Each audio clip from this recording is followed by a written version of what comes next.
ଓ ଭାଇ କେତେ ଆଉ ଶୋଇବ? ଜଲ୍ଦି ଆସ, ଫିଜିକାଲ ତିଆରି କରିବା। ଆଗକୁ ଇଣ୍ଟରଭ୍ୟୁ ଆସୁଛି।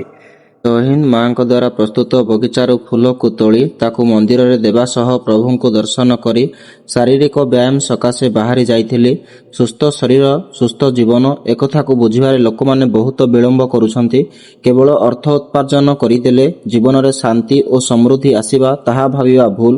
ଦୈନନ୍ଦିନ ଜୀବନରେ ନିଜର ସ୍ୱାସ୍ଥ୍ୟ ପାଇଁ ସମୟ ବାହାର କରିବା ଉଚିତ।